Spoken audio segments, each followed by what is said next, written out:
Good evening, YouTube. Tired Metalhead Weatherman. Hopefully, you guys are doing well here. So, video's coming out a little late. Been dealing with a little bit of a sinus headache all day, so I apologize for that. Also, I got stuck at work while a lot was going on over here towards North Carolina in particular, as there was a pretty large tornado that actually occurred over here. This has already gotten a preliminary rating of VF3, by the way.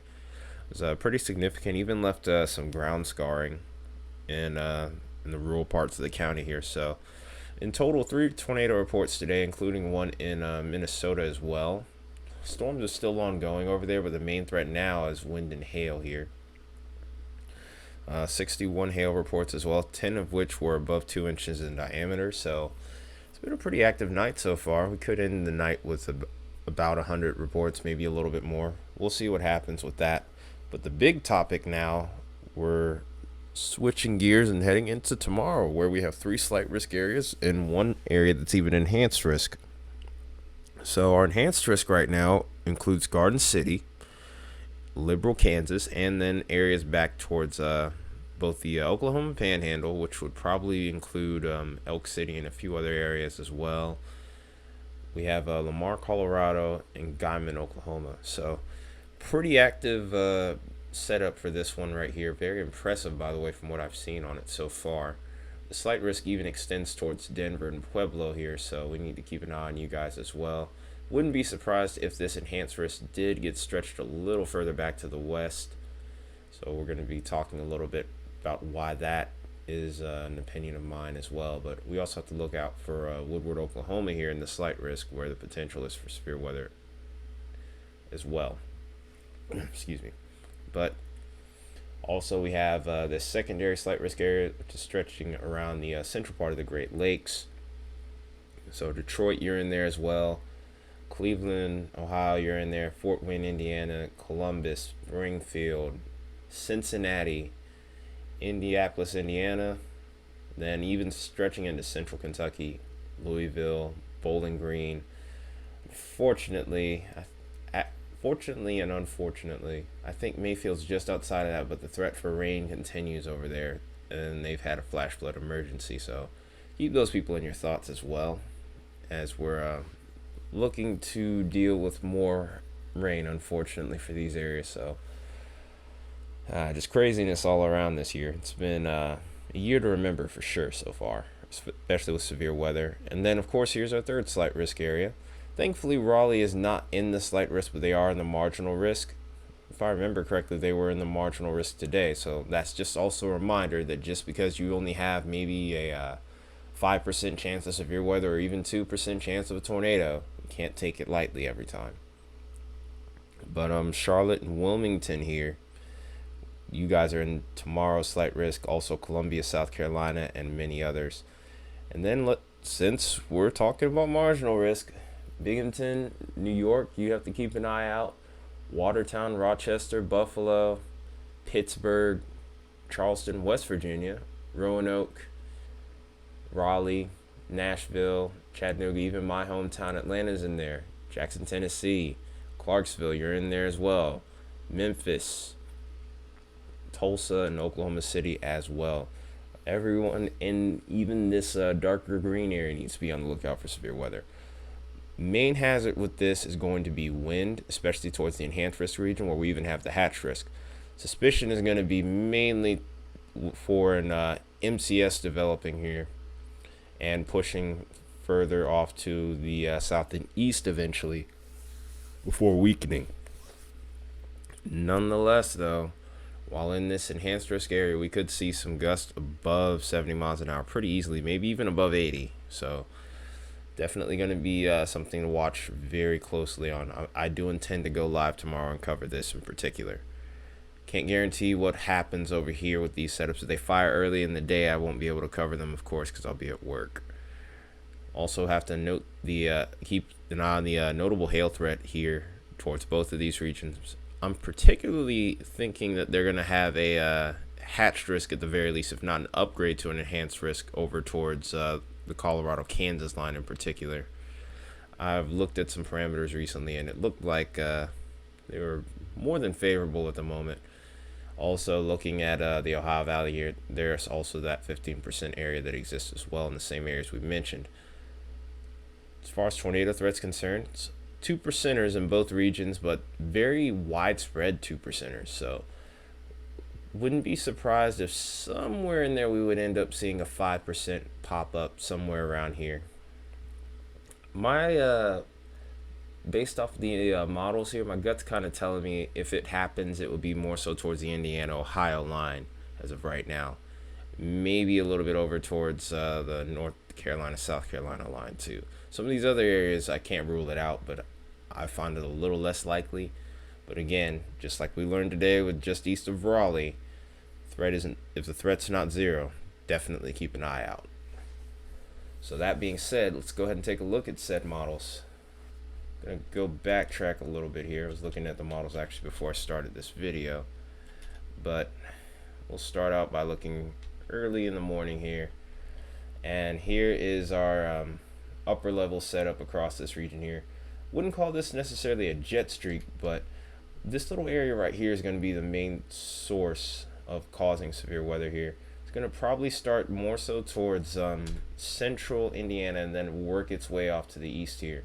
You'll kind of see the same vector when we look a little bit lower into the atmosphere as well. So we already have a decent indicator on what our storms will end up being like as far as storm motion is concerned at this point. And then, just as I was calling it earlier with this setup over here towards Kansas, Colorado, start out with an easterly component, but very quickly I think we could end up seeing a southeasterly motion here towards the end of the event. So as a whole here, we already have a relative idea of what to expect. So as far as looking at the models from 500 millibars, a little bit lower into the atmosphere, a little bit more relevant. Or actually, we're looking at the low level jet. Oops. My mistake there.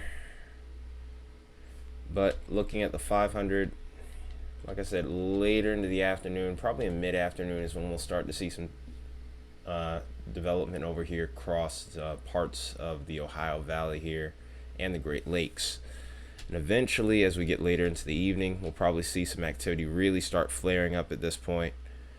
I think this is where we can expect some of the most intense weather to start to pop off here around probably 7 o'clock my time, which would be about 6 o'clock, maybe even 5 o'clock Central Time. But as time goes on here, of course, this will persist, go through a good chunk of Kansas here, and then once it gets towards the Oklahoma Panhandle, we may start to see this fall off a bit. And you can look at multiple levels of the atmosphere. You can kind of see the same thing. You can kind of see exactly what I'm talking about here. So this is the early to mid-afternoon here. We're looking for a shortwave over here, and it looks like there is one. Not a super impressive one across this region. The really impressive one actually develops here, and you would think that it would actually be the just the strength of the winds here. But there's a particular look that we're looking for, and we start to see it here at this point. Whenever you see these contours start to come together, and you see the little ripples in there close to each other like that, this is usually an indicator of a short wave. This one may be a little bit stronger. It will strengthen as time goes on, but it's not going to be long lasting, and other parameters have to come into play, of course, as well when it comes to severe weather development. But as we head from 02 to 03Z, which would be starting to get into the late evening hours across this region, storms will still be persistent. And like I said, the potential for damaging winds could last late into the evening, maybe even the overnight hours. But I think by 04Z here, we're probably going to start to see some fall off. And then, of course, low-level jet. This is what a lot of us in the weather community refer to as our tornado juice. And what we see with that is, like I said, for the most part, it's relatively subdued. There's a couple of pockets here. Interestingly enough, actually, and I wasn't really peeping this before, but right towards the Georgia-Tennessee line, we might have a little potential for something there. But like I said, other parameters have to come into play. Looks like north of Atlanta, we could be capped off a little bit too, as far as inhibition is concerned here. So this could inhibit severe potential. And there you go. There's the proof in the pudding. And based off that sounding, it looks like there's a really strong cap north of Atlanta here, right towards the Tennessee Georgia line there. So even though a little further to the north of Atlanta there is a 2% chance, it's very dependent on whether or not that cap breaks. And there was supposed to be actually a chance of storms today, and cap really didn't break then. So like I said, a lot of moving parts with this. But as we go on here, low level jet starts to ramp up as we get later into the evening here. Depending on how when and what mode these storms fire, we could see a couple of supercells with tornado potential. Then over here towards the Great Lakes, there's a decent bit of low level jet energy here too. So like I said, you're going to have to keep an extra close eye on this region here as far as severe weather is concerned. Could be a couple of tornadoes. Like I said, main threat's probably going to be wind, maybe some hail in there as well. Could be a couple of larger hailstones, maybe above 2 inches, but we'll see what happens with that. So now that we've looked at that, we can look at the moisture returns. During this time of year, it's no real surprise. You don't have anything that cuts off the Gulf of Mexico moisture. It's just going to run rampant, and this is exactly what we've been seeing all year. So across the board here, whether it's over towards the western high plains, ample moisture for severe weather, and then it's the same across the Ohio Valley and into the Great Lakes. Dew points in the mid 60s by about 7-8 o'clock. That's usually not that's not really heard of around here, unless, like I said, the Gulf of Mexico is cut off here.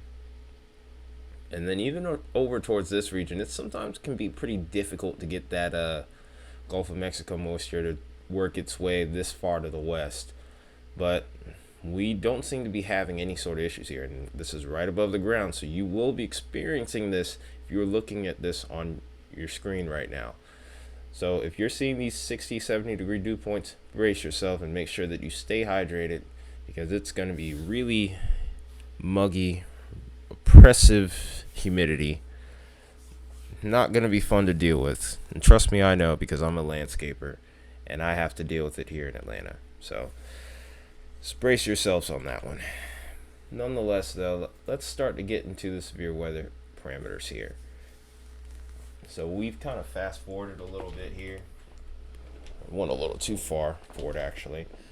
But interesting thing to note here is the lapse rates that are over Indiana, Ohio here as we start to get later into the afternoon. You would think that these would start to fall off as we get later into the afternoon here, but we still get some lapse rates up to about 7.5 degrees Celsius, some even 8, so it's pretty steep over there. So like I said, we could see some pretty large hailstones here too now. It's not like damaging winds is the only threat across this region. And it's interesting how the steeper lapse rates even persist as we move to the east here. So West Virginia, we can't rule you out for maybe some stronger storms, maybe even some hailstones here. Lapse rates don't necessarily mean that you're going to get a severe thunderstorm, but it's one of those particular ingredients that you would often have to keep an eye on if other parameters exist. That is the key term, if other parameters exist.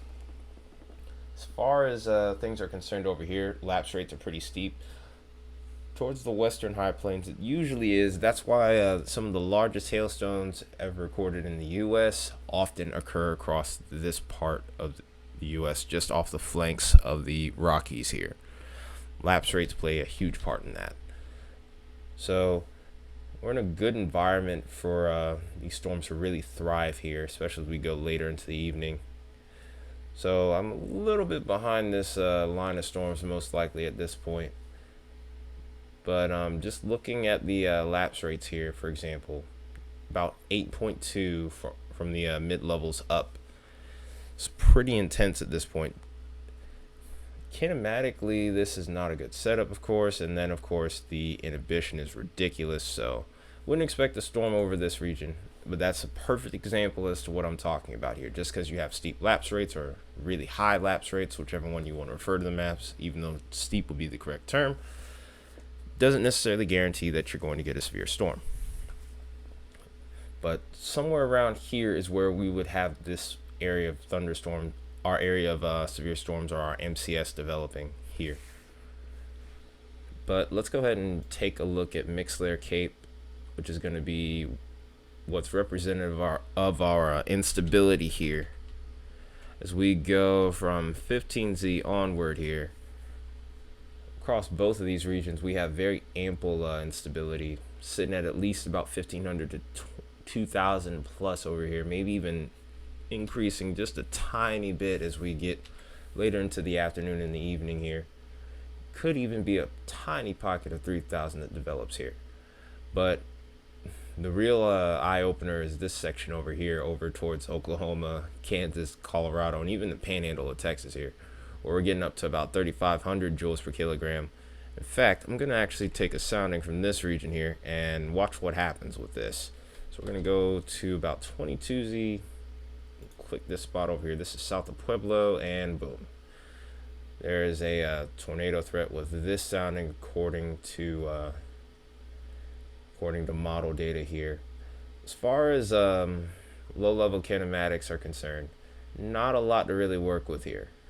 But the key factor in the wild card in all of this, of course, is the Rocky Mountains. Any sort of wave that pops off on that flank of the mountains can often add to what's already here with the low-level jet. So, you know, it's a touch and go kind of thing over here. It's hard to really explain it at this point, and I would probably explain it at length. So I don't want to make this video any longer than it already probably is going to end up being. But nonetheless, here, like I said, everything's pretty much here.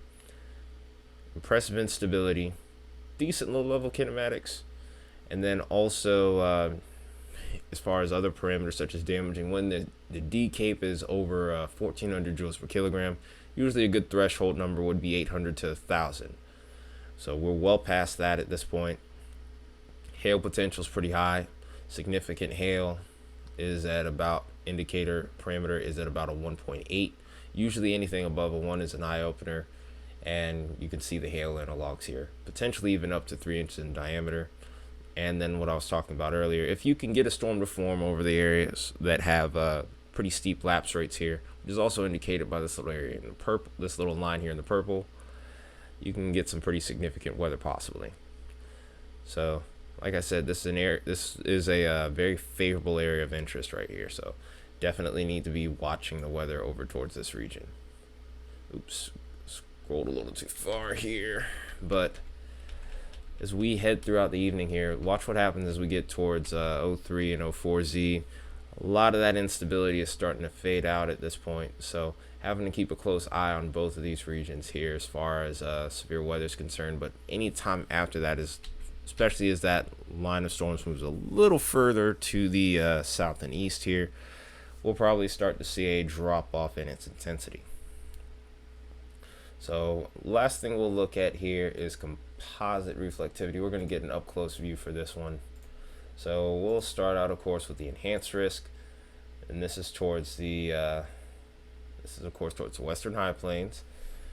Could see a few stronger to severe storms tonight, maybe, but when we get later into the afternoon, look what happens by 20Z. This is about 2 o'clock my time. Storms are starting to develop at this point. By the time we get towards 4, they really start to ramp up in coverage. This is getting closer to 7 here. Oh boy, things are already starting to really ramp up here. This is probably around the time where I would expect to go live if things hold up like this based off models.